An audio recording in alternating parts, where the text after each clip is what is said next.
Welcome, welcome, welcome to a beautiful morning. It's a full moon morning. So let's close our eyes, sit in gratitude, and then practice two things for this morning. Take a good 5 minutes and manifest one thing in detail, whatever you really want. What's on your top chart? The year is finishing and another year is beginning. So let's manifest that. And then immediately after, one thing that you want to just let go in this year in your life for good. I will, of course, be nudging you into the guidance. But so right now, let's begin with a lotus of gratitude and count a 10 blessings and thereby go into the manifestation stage. It'll also heighten your emotions when you're very grateful, when you're very happy. It leads to better manifestation. Let's do the lotus of gratitude. Take 100 seconds and circle back.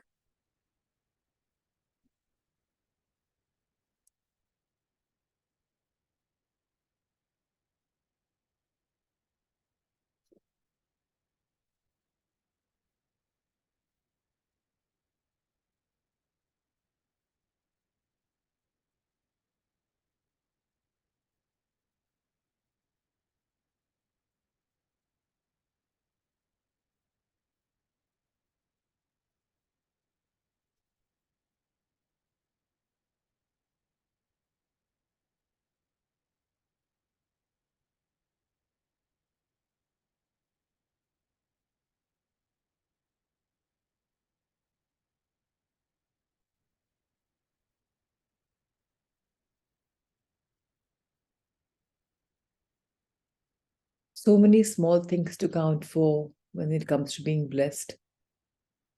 Living in a beautiful home with nice warmth, comfort, protection, food, nourishment, people, atmosphere.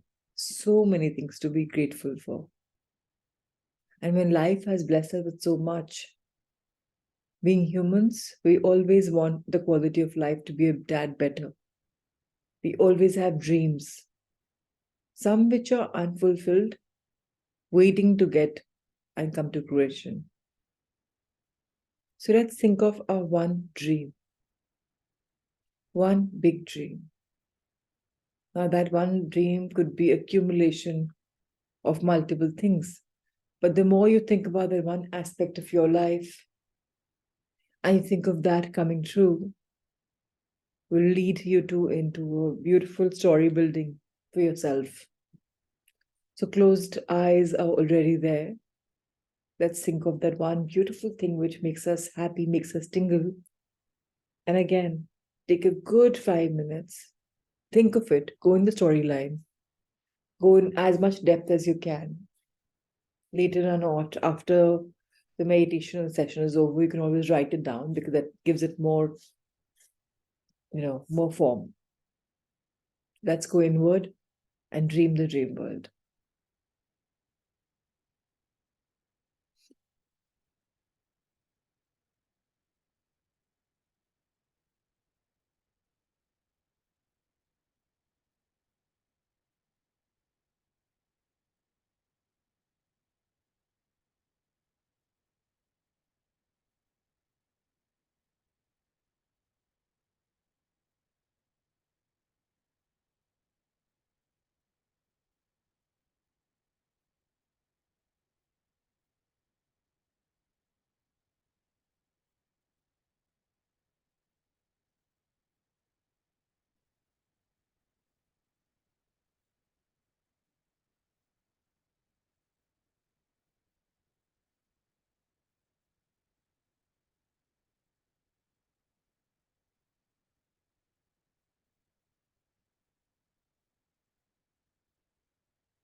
So much to be grateful for the wish that you had right now. May that come true with all its brightness, all its flavor, all its color. May you be able to add more emotion to it. And when you write this down today, may you get so much more out of it. And for those of you who have done the new moon meditation, you can simply burn your that desire paper and surrender today. It's a wonderful day to surrender. And when it comes to surrendering, think of that one thing which you are lacking, or that one thing that you have which you just feel that if I had this and I let go of this, I would be so much more grateful. And that one thing which you want to leave could be something like your inconsistency, your indiscipline, or your anger, or your maybe anxiety, whatever it is. What is it that you want to drop? Think about this. And now, see your life, any two incidents that happen when you don't have that negative quality, and it's replaced by all things positive. Then see that unfold. Right now, let's start that.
So may you be able to drop what is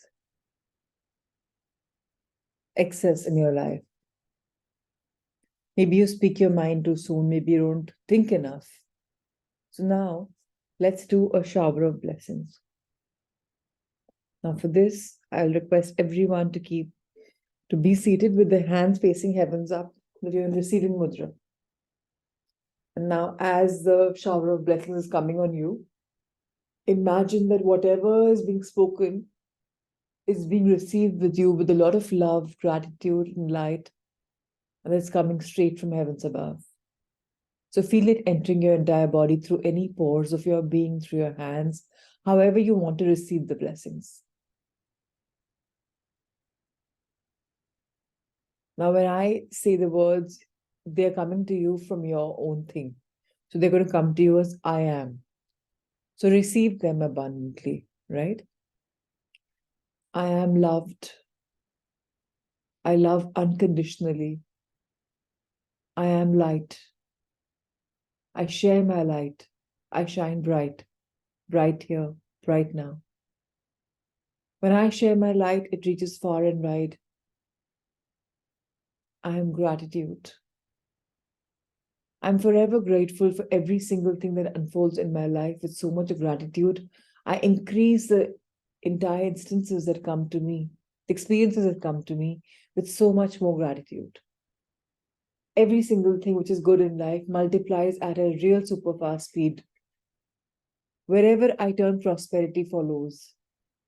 Whichever project I pick up in life, whether it's of personal development, whether it's of evolution, whether it's of helping somebody, whether it's a business idea, ideas come to me so beautifully. Things come to me so easily. Lady luck follows me. It's with me, in me. I'm always at the right place at the right time. And I'm always prosperous. But When I'm so prosperous, so healthy, so vibrating in higher level, I'm always grounded. My energy levels are always high, beautiful, settled. And whenever I speak, I'm very nice and rested. I speak the language of love. I automatically understand everybody's love language because I am love. I am abundant in my being. Physically, anything which is not required by my body, which is not of love's light, just releases automatically. Any disease in the body, pains, aches, acids, anything and everything which stops my blood flow just leaves my body, and my body starts flowing, moving in a very beautiful direction. My Ida, Pingla, Nadis are absolutely wonderful. The channels are open. The Sushmana Nadi is helping my energy to rise. I am always connected with the higher self, the higher source. Downloads come to me very easily. I trust my intuition. I trust my higher self. I am whole and complete. I realize my life's purpose and I walk on that path so effectively, so easily, because I am balanced. I'm always centered. And whenever I feel that this equilibrium is lost, I ground myself by walking on Mother Earth bare feet. And immediately through my feet, Mother Earth gives me her blessings, and I get grounded and I get beautifully aligned. I thank water for refreshing my body, it being 70% of my body weight. I hydrate myself well. I don't mistake my eating urges with my water urges. When I have water, that settles. I respect my body. I eat food which nourishes my body, not one which abuses my body. And if I eat something which abuses my body, automatically it gets flushed out of my body very soon because my body requires and automatically auto balances it to the right weight and the right nutrients it requires. So anything which is not required by the body, it just leaves. My appearance exactly the way I want, physical appearance. My inner appearance becomes more beautiful with every single passing moment because I am connected with my higher self. Because I'm connected with masters, angel guardians. Whenever I'm in need of advice, the right person in the form of an angel guardian comes along and helps me. I trust the process of life. I know that I am on a process of evolution from moment to moment to moment.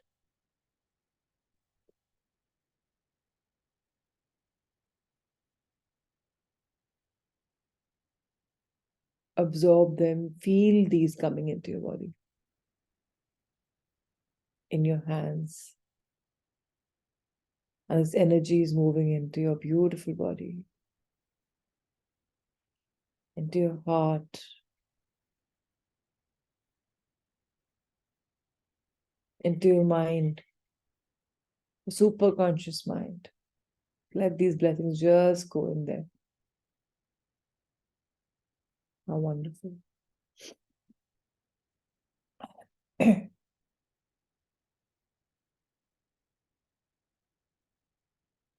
Now rub your hands of your entire body very gently, just like a light finger massage, taking in all the beautiful energy.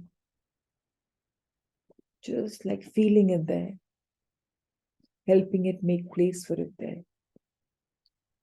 Absorbing the wonderful love, so much that you've got, so much.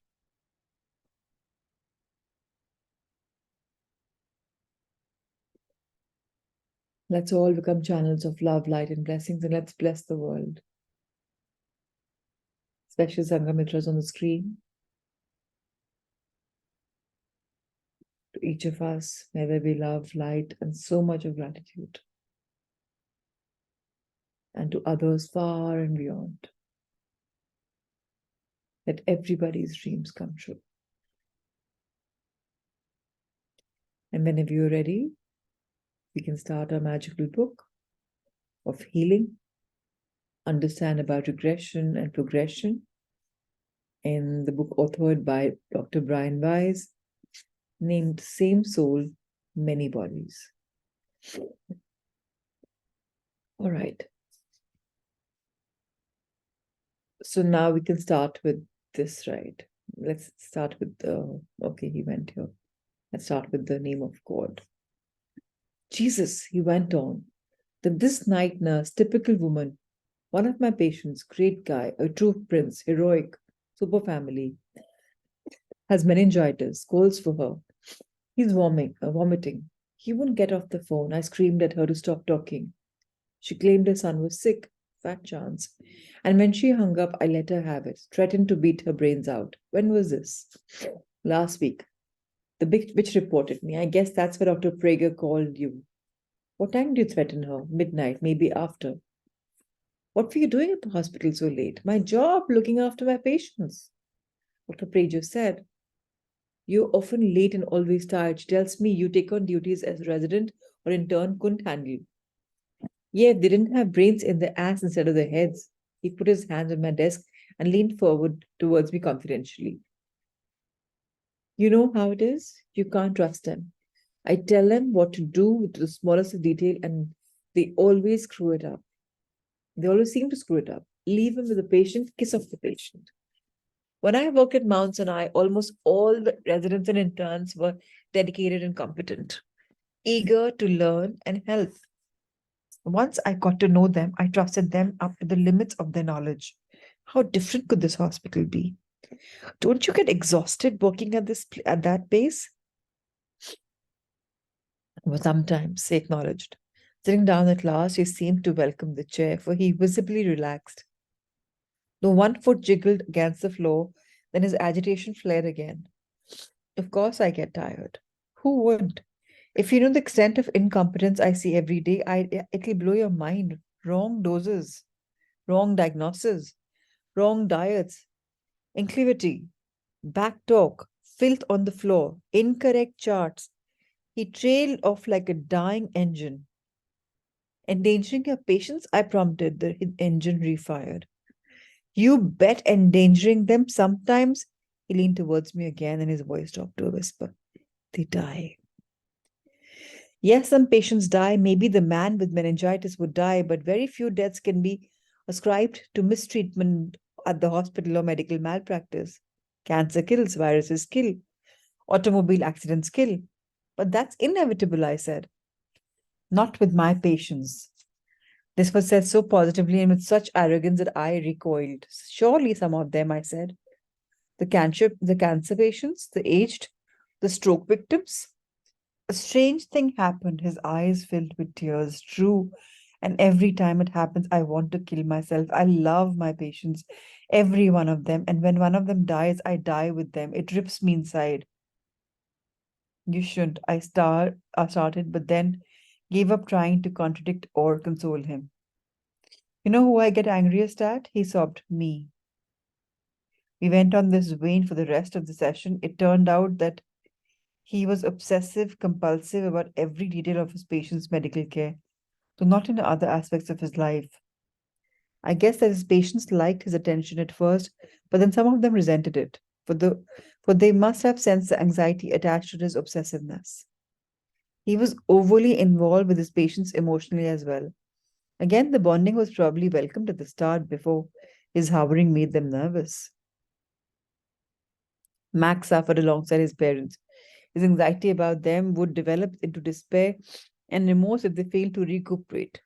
Each setback was his faith, each death unforgivable. As we got to know each other, he told me he prescribed antidepressant medicines for himself when the emotional pain became too great. He began experiencing chest pains and terrified, rushed to the cardiologist. The cardiologist could not find anything wrong, although he conducted a battery of tests. Still, the pains persisted, often debilitatingly so. Incapable of delegating, especially by phone, Max went to the hospital far more frequently than necessary, just to make sure everything was all right, as he puts it. But this meant he had little time for his family, and even the hours he spent with them were marred by his mood swings and sudden outbursts of temper. In time, I became sorry for him. I expect all my patients to get worse, to get better, Max said flatly. Thus, he derived no satisfaction when they did get better. A patient's joy was not matched by his own. Max's was hardly a case of physician feeling omnipotent and somehow expecting perfection with all his patients. Each time a patient got worse, he felt less sure of himself, less worthy of the title doctor that was bestowed on him, right? His bluster, his verbal attacks, his rage were all a cover of one underlying fact: he was afraid. Max's physical and psychological symptoms were dangerous, even life threatening. After careful probing on both our parts, the causes of his distress did not seem to lie in the present or his childhood. I explained past life therapy, telling him that whether it was real or could be interpreted as metaphor, symbol, or fantasy was not the point. Healing was, and that many of my patients got better. Would you like to try it? I asked. Hell no. I'll find out if I was an axe murderer. Unlike, but I didn't dispute him. Would you like to go into the future then? He brightened. Sure, it's bound to be better than the present. Often logical, left brained patients, doctors, and lawyers, for example, find progression easier than regression. They figure it all imagination, anyways. In my practice, though much more than imagination usually follows forth. Max's body quickly relaxed and he went to a deeper level, a welcome respite from his everyday life. It didn't take him long for a clear image to arise. He saw himself as a teacher of many healers, a physician of the near future, surrounded by his students in a kind of celestial amphitheater. This work is satisfying, he told me. Most of them are better doctors than I am, but I am able to go beyond the body to the emotions. I teach them how consciousness separates from the body so we can understand the mechanisms of spiritual healing. You see, consciousness goes in stages. First, it hovers over the physical body, reviewing its emotional life and preparing to go higher. Then it leaves the emotional body behind as well, all the while becoming lighter and lighter. In this state, I call it the mental body. Finally, it separates from this realm and is free to adjust its natural vibration to the spheres so it can go to even higher states. He turned his head towards me with great seriousness, teaching me as well as his students in the future, though in his hypnotized state, he was unaware of my actual presence. When we understand how the four stages interact and affect each other, clues to psychological and bodily healing on the physical plane can be discovered, analyzed, and applied. This is my area of research and it will change medicine forever. I call my course the multidimensional healing of all energy bodies. And to let you all know, we keep talking about the energy bodies, right? That we have so many of them. And they're also bodies of knowns and unknowns because there are many that we don't even know about. So we talk about them also in a meditation. His description was so clear and verified the vision of the other patients so much that I felt a thrill of recognition. His area of research was mine. It will change medicine forever, he said. This was my own belief, though usually I leave the thought unsaid. From my earlier sessions, I knew that Max had never read any New Age books or spiritual texts. He considered the whole field worthless. So he could not have picked up the ideas from the prior reading. A Methodist, he had received standard religious training, but it did not remotely approach the topics and concepts he taught in the future.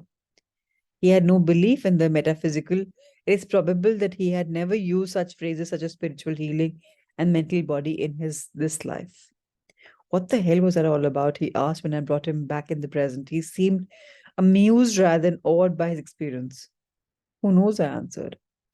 And I told him merely that the pattern of physician, teacher, and healer was not surprising, given his current profession, and that although I was no expert, his observations seemed to have similarities to certain metaphysical concepts that I had heard about over the years. My thoughts, however, went further.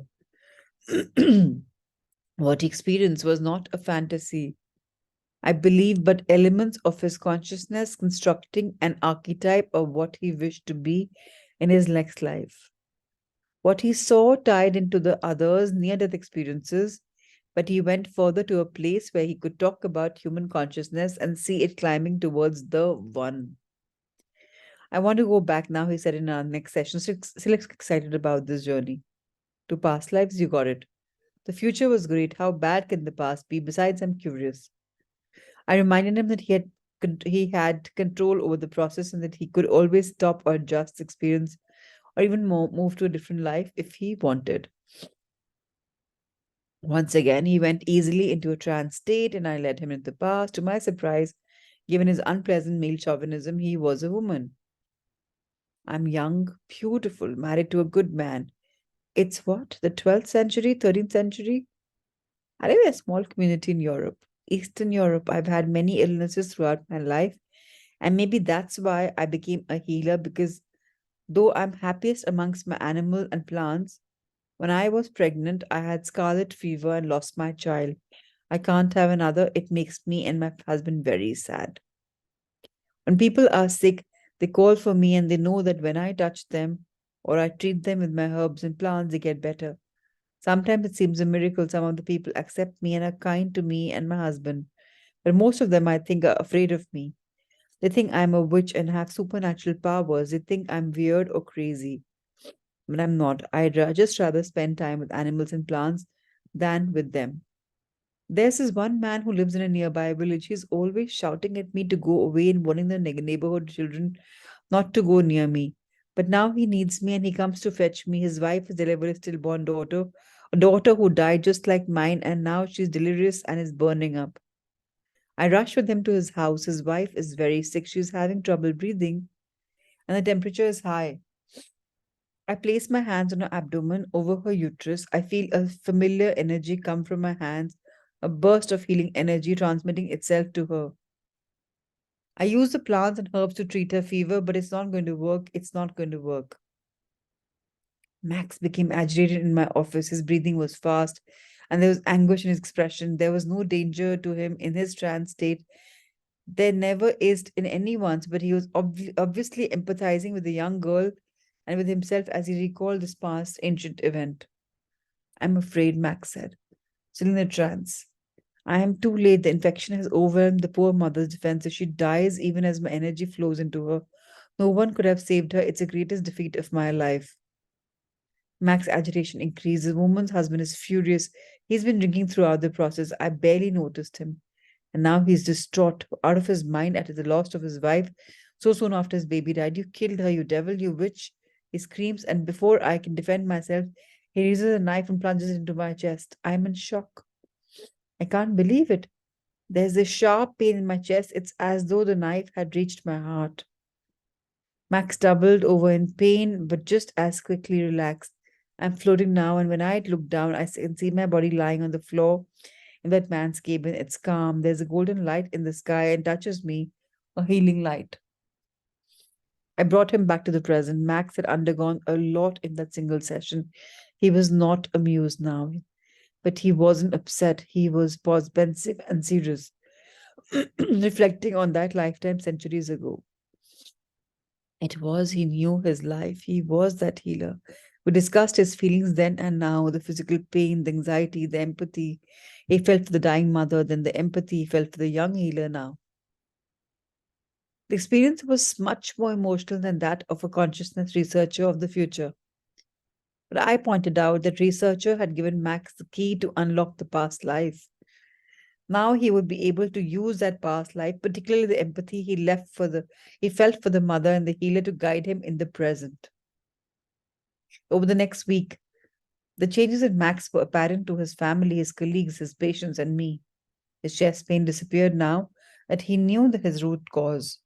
He understood that although he had been killed for failing to heal the patient in his prior life, just as he wanted to kill himself when he failed in this one, then and now the patient's deaths were not his fault. He realized that he could use his knowledge and medical expertise to do his best, but he couldn't always control the outcome. Most patients would do well, but some would not for a variety of reasons beyond his skill. His anxiety about his current patients diminished steadily and eventually disappeared. His rages also vanished. He was no longer unrealistic about his performance or the performance of the staff. He made friends amongst his colleagues and became closer to his family, and he no longer suffered from the guilt, remorse, or depression that had plagued his life before his voyages to the past and to the future. Max has kept in touch. His diagnostic and therapeutic skills are, he tells me, better honed since his therapy. In our last conversation, he admitted that when the other medical staff is not looking, he'll place his hands on the area of the patient's body that needs healing and feels the surge of energy he remembers from centuries ago. The ability to empathize with past and future versions of themselves liberated both Samantha and Max from the tyranny of their present day fears. For them and for all us, empathy is a key to forgiveness.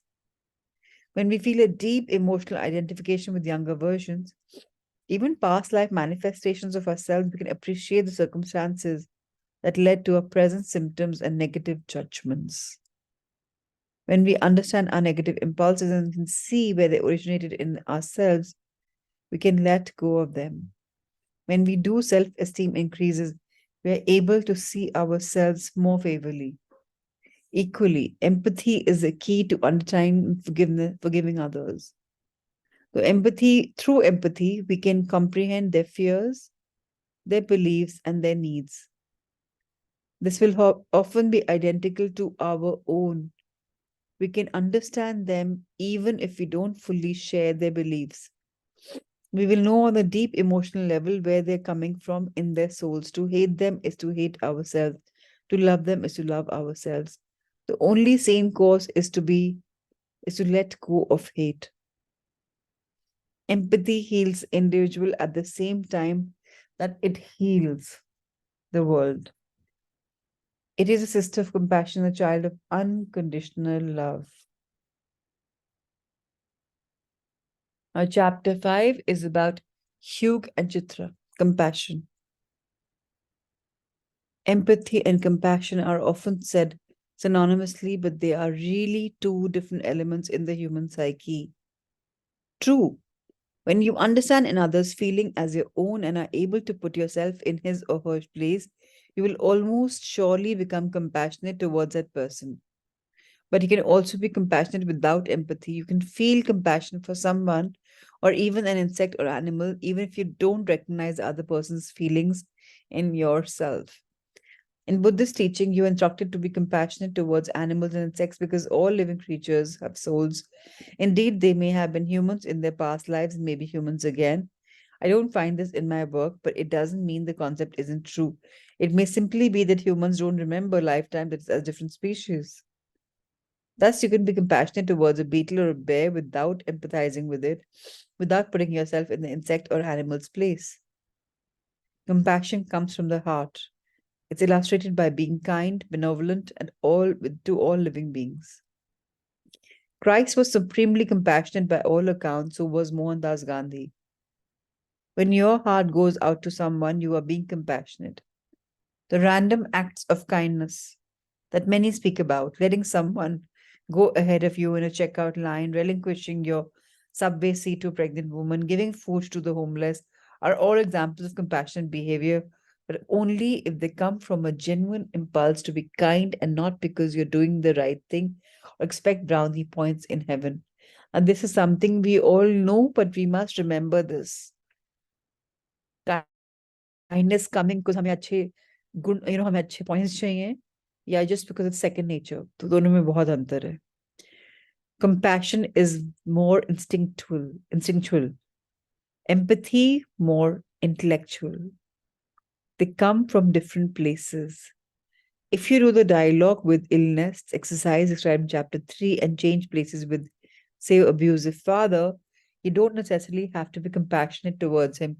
You may realize, wow, my father's father did the same thing to him and that he's doing to me.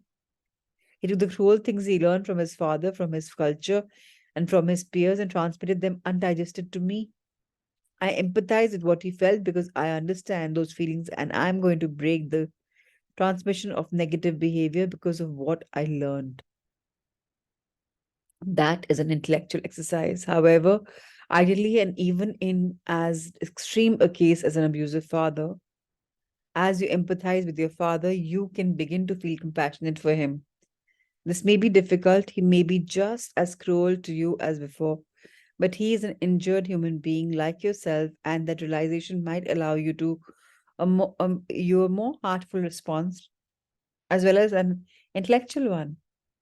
If you do respond, if you can see beyond your injuries, you'll find that as empathy and compassion emerge, they lead you towards a final destination of all the lessons on the route to immortality, spiritual love, unconditional love, love that is pure and everlasting. I've heard you're famous for treating people by taking them back to the past lives. Is this true? The caller was a man named Hugh, and I was famous in my field. So was he in his. He was a psychic medium whose local television show drew an audience as many as thousands, the bulk of them wishing to contact loved ones who had died. I'm not psychic myself, except to the extent that all of us are somewhat psychic. The hunch that leads to correct business decisions, the surety that makes us choose one life path over another. But I know it exists. I admire those like John Edward and James Van Prague who seem to possess it and use it for healing, and I have long since learned not to denigrate things that I do not understand. I've had some success regressing patients acknowledged. Does this call concern therapy? Yes, mine. He gave a nervous, high pitched laugh. Psychic. Heal thyself. I don't seem to be able to do it on my own. We made an appointment for the following week, and I awaited it eagerly.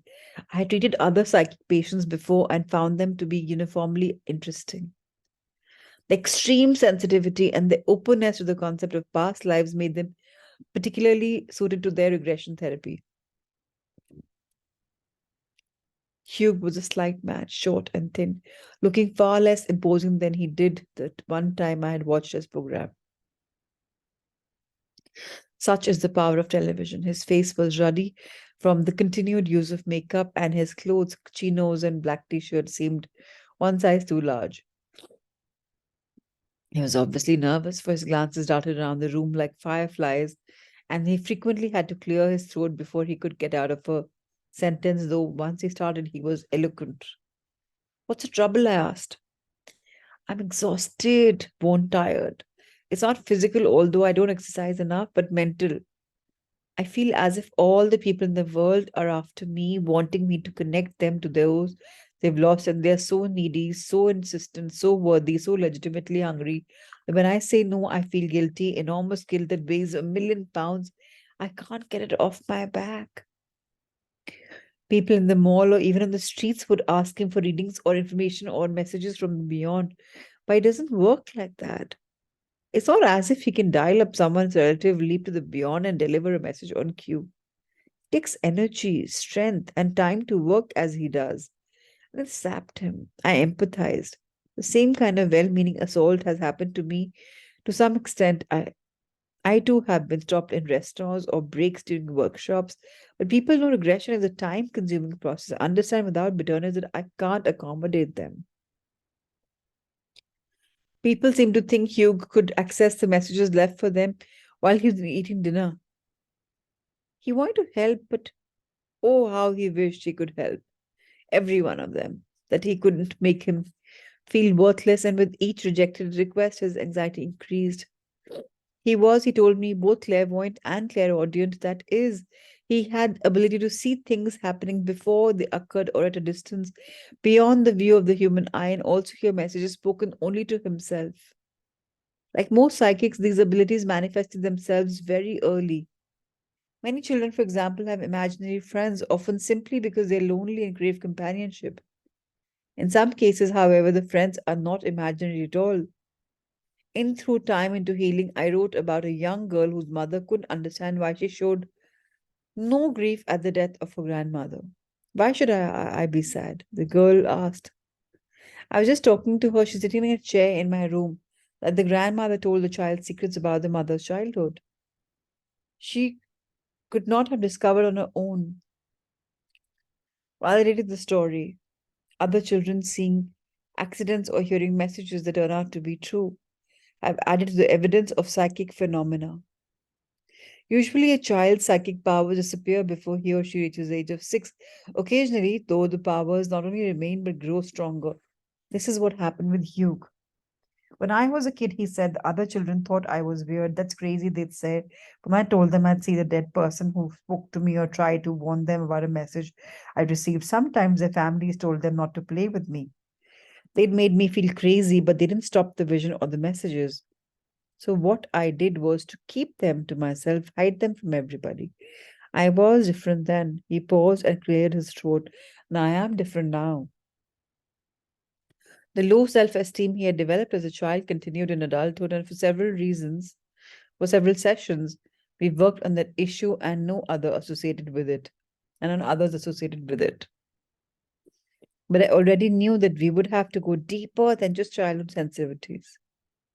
I suggested regression. That's why I'm here, he said smilingly.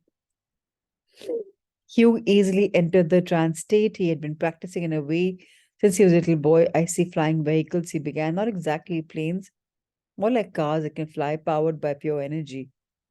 They cruise over sleek buildings pointed skyward and made of glass. Inside, men are working on advanced technology, and I am one of those men, one of the best and most important scientists employed there. The goal is to make everything more powerful so that we can alter all material forms, all material on earth, and control it, control the behavior of others, control nature. It's not for good, though, it's for dominance. We scientists are working to dominate the world. Interesting, I said. You've gone into a future time. I began therapy with Hugh just as I was starting to progress my patients, and he seemed to have arrived millennia ahead without prompting. His response surprised me. It isn't the future at all. No, this is Atlantis. Atlantis? The fabled realm described by the dozens of writers, most famously by Edgar Cayce. It existed 30,000 or 40,000 years ago and then disappeared. Atlantis, whose inhabitants ruled their part of the world because they alone held the secrets of all matter and all living things. Hugh had not progressed into the future. He was in a world that had vanished long before recorded history. My job is to change my level of consciousness and learn the techniques of energy manipulation in order to transform matter, he said. He was breathing quickly and was clearly agitated by his role in the strange society. Transform matter by using psychic energy? I asked, looking for clarification. Yes, through the energy of the mind, he hesitated, and maybe we use crystals. Energy through crystals, I'm not sure. It's not the energy of electric current, it's something more advanced than that. And you're an important scientist. Exactly. It's I was trained to do. I want to achieve personal power. It means suppressing my spiritual side, and for the price I must pay, maybe I could alter my state of consciousness or even higher vibration. That way I could advance spiritually to approach to a higher place beyond matter, beyond time. But I don't bother with that. My colleagues and I, what we are doing is bad. Our aim is to control the civilization surrounding us, and we are succeeding. We are achieving a goal. His life review was predictable to me. He regretted his actions and realized that he had taken the wrong path. He had used his higher mind, his mind's energy, for good and compassionate purposes, not for power and for self aggrandizement. He would have led to a better, happier existence. He had wasted his knowledge, wasted his power, wasted his life. And after he had left, I wrote two notes that Hugh led by a previous life in Atlantis does not prove the existence of Atlantis by any means or that I believe in it. This is only his experience, and perhaps he was seeing the future after all. It might be fantasy, it might be true. The important thing is his regret that he did not use his psychic powers for higher goals. This seems to be his regret today. There seemed to be higher level technology at that time that we possess now. Perhaps many people from that time are reincarnating at the present time because the technology is once again advancing to the level that existed in that ancient time, and that we have to see if we have learned our lessons. It's a conflict between the compassionate use or selfish use of our advanced power. The last time we nearly destroyed the planet. Which option will we take now? At this next regression, Hugh himself found himself in Europe.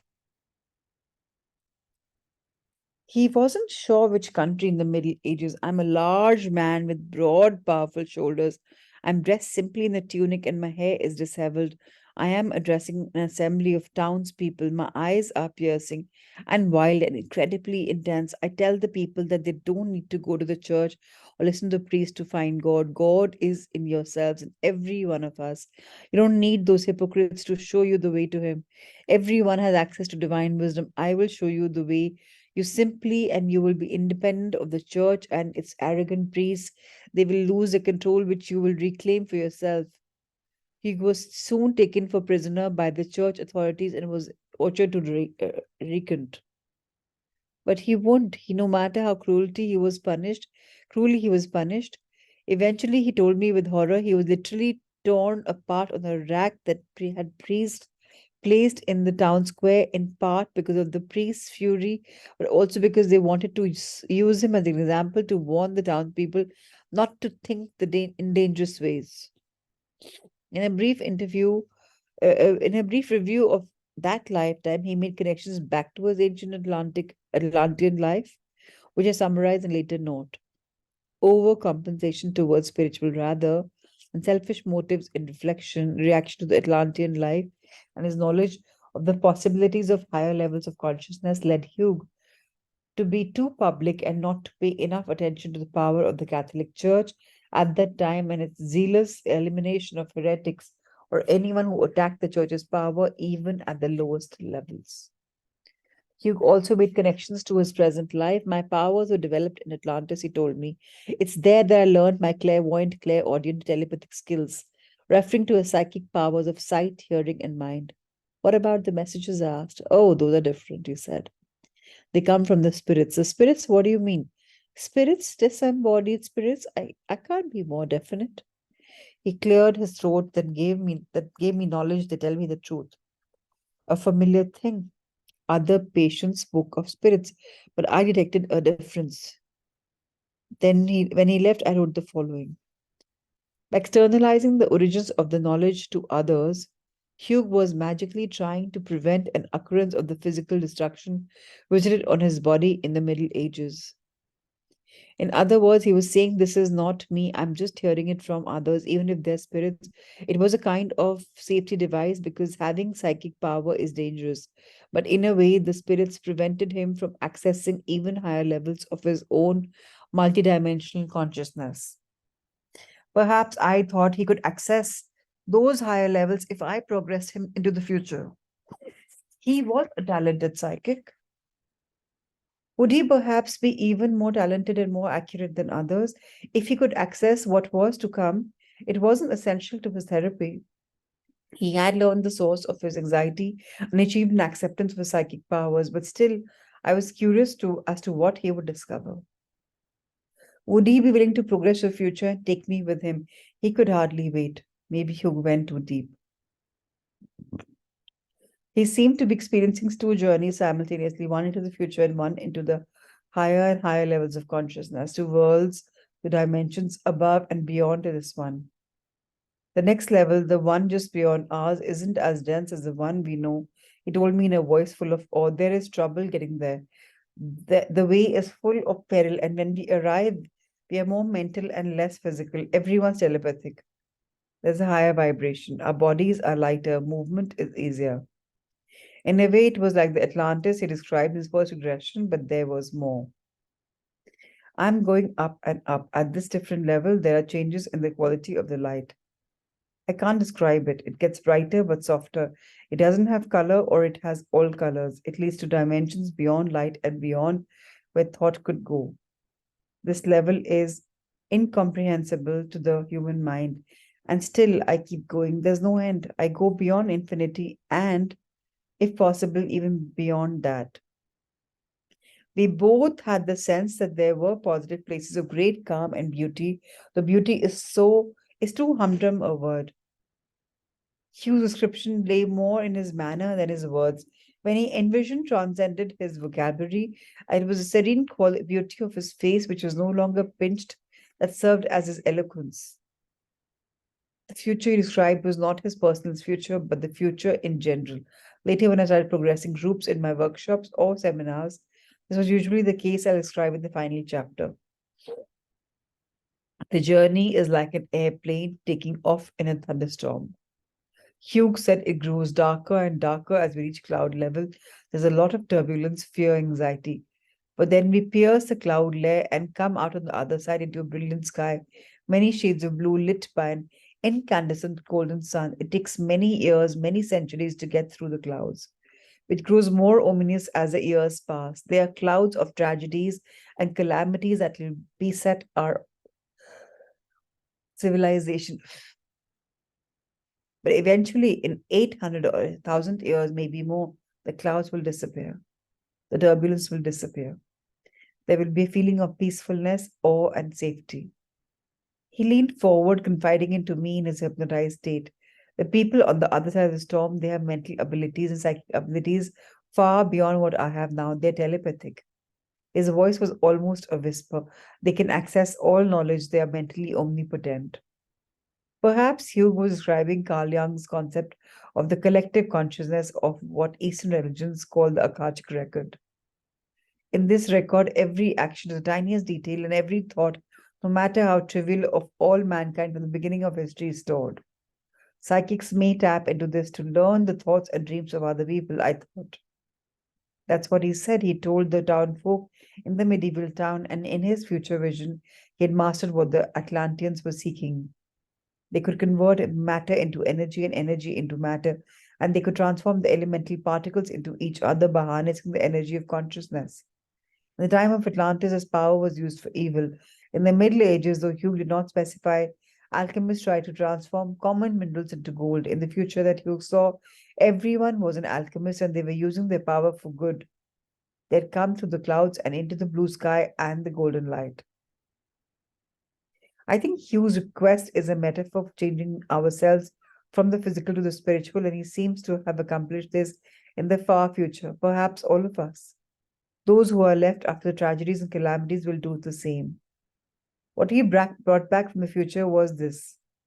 In the time he envisioned, the physical body could change. People come in and out of their bodies as well, at will. They could have out of body experiences whenever they wished. Even death wasn't what it seemed. There's no more disease. Physical and mental illnesses had disappeared because people learned how to fix the energetic disruptions that cause disease in the physical dimensions. I came to understand why his progression took a dual road. In both, there was a time of moment and then a paradise. Eventually, the future curved higher and higher, becoming more and more sublime until it joined the progression of higher levels of consciousness. The higher dimensions or worlds that Hugh had seen in his other journey forward. In other words, even though he was going off in two directions, he was heading for the same destination. In the first journey, he went straight to higher levels of consciousness. In the first journey, he went, directly to higher levels of consciousness. In the second, he went into future lives on this planet. Both futures would eventually reach the highest dimensions and we would meet at some point along the way. Our futures, he was saying, are like railway spurs, always in the main track. No matter which path we take, we are all going to the same place. At that place is a joy beyond all words and all human comprehension. In the present life, Hugh no longer feels different because he knows that his talents are possessed by all of us. All that they are latent and most, he feels better than about himself and privileged that he had been allowed glimpses into higher worlds. His work is much clearer to him, and he seems to receive information from higher levels now. He no longer attributes his knowledge to discrete and external spirits. Because of fear carried over from the Middle Ages, he knows his powers lie within himself. He's happier, and that is a best measure of his progress. The clarity of his psychic readings reflects a rare clarity in his intention to help others, in his will to transform despair into hope, and in his life he has become the alchemist he set out to be a millennia ago. I've included his story in my discussion of compassion not because he needed to learn it on his road to immortality, but because he had a superabundance of it. He felt sorrow and love for all who approached him, and in so doing, he gave up too much of himself. Without compassion, no one can ascend to higher planes in the lives to come. But like all the virtue discussed in this book, it's a part of a whole. One must learn compassion for others, but also for oneself.